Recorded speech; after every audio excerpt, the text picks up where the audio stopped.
नमस्कार बच्चों हमारे को स्वागत। बच्चों आपने अक्सर देखा होगा कि जब किसी संख्या को शून्य से गुणा करते हैं तो गुणनफल हमेशा शून्य आता है। अब बच्चों सबसे बड़ा प्रश्न ये उठता है कि गुणनफल आखिरकार शून्य ही क्यों आता है, इसके पीछे का महत्व क्या है। बच्चों आपने अक्सर ये देखा होगा, लेकिन आपने कभी भी इस बात को समझने की कोशिश नहीं की होगी। तो चलिए बच्चों आज हम समझाते हैं आखिरकार ऐसा होता क्यों है। तो जैसा कि हमने क्वेश्चन लिख ही दिया कि जब किसी संख्या को शून्य से गुणा किया जाता है तो गुणनफल हमेशा शून्य ही क्यों आता है। 0 to 5 इक्वल टू शून्य वट वाई, 0 to 7 इक्वल टू शून्य वट वाई, यानी ऐसा क्यों होता है। बच्चों इस बात से समझने से पहले, इस चीज़ को समझने से पहले आपको ये समझना होगा कि गुणा होता क्या है। दो संख्याओं का गुणा किस चीज़ को बतलाता है। दो संख्याओं का गुणनफल क्या कहलाता है। दो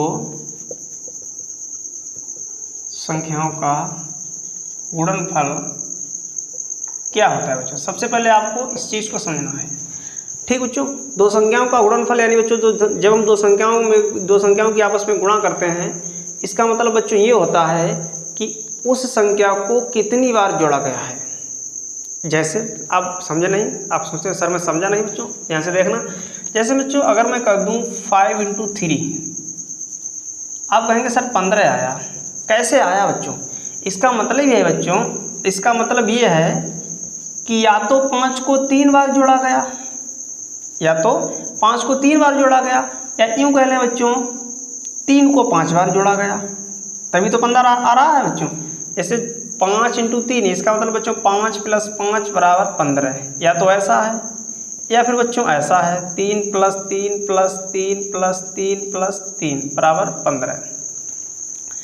बच्चों किसी भी संख्या को जब किसी भी संख्या से गुणा किया जाता है तो इसका मतलब यह है कि वो संख्या उतनी ही बार जोड़ी जा रही है। बच्चों बात समझ पा रहे होंगे, नहीं समझे एक और एग्जाम्पल देख लेते हैं बच्चों। अगर मैं जैसे करूँ 7 into 3, कहेंगे सर 7 × 21, कैसे बच्चों आया। इसका मतलब बच्चों का, इसका मतलब यह है या तो 7 को 3 बार जोड़ा जा रहा है, 7 × 21 हो रहा, 7 × 7 = 14 और 7 × 21, या तो बच्चों 3 को 7 बार जोड़ा जा रहा है बच्चों।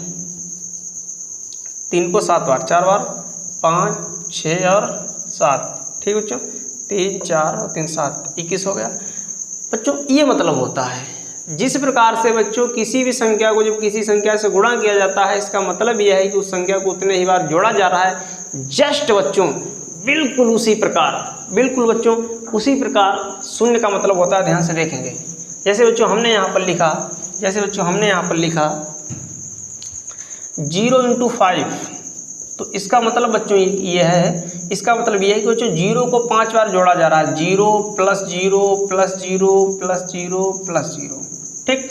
और बच्चों हम जानते हैं कि जब हम 0 को आपस में जोड़ देते हैं तो रिजल्ट हमेशा क्या आता है बच्चों, 0 आता है। रिजल्ट बच्चों हमेशा क्या आता है, 0 आता है। ऐसे बच्चों अगर मैं इसे देखूँ तो 0 को 7 बार 7 से मतलब 0 into 7 बच्चों, इसका मतलब है 0 को 7 बार जोड़ा गया, 3 4 5 6 और 7, इसका मतलब बच्चों 0 हुआ, ठीक। तो बच्चों इस वजह से जब किसी संख्या को किसी संख्या से गुणा किया जाता है तो इसी कारण बच्चों जब किसी संख्या को बच्चों किसी शून्य से गुणा किया जाता है तो गुणनफल हमेशा शून्य आता है। इसका बेसिकली बच्चों यही रीजन है, क्योंकि हम जानते हैं जब भी किसी संख्या को किसी संख्या से गुणा करते हैं, इसका मतलब ये होता है वो संख्या कितनी बार जोड़ी, उतनी ही बार जोड़ी जा रही है। जस्ट बच्चों जब किसी संख्या को किसी शून्य से गुणा किया जाता है, इसका मतलब बच्चों शून्य उतने ही बार जोड़ा जा रहा है, ठीक बच्चों। मैं समझता हूँ आप ये फैक्ट अच्छे से क्लियर, मतलब आपको ये फैक्ट अच्छे से क्लियर हो गया होगा। तो आज के लिए इतना ही, मिलते हैं नेक्स्ट लेक्चर में। जय हिंद, जय भारत।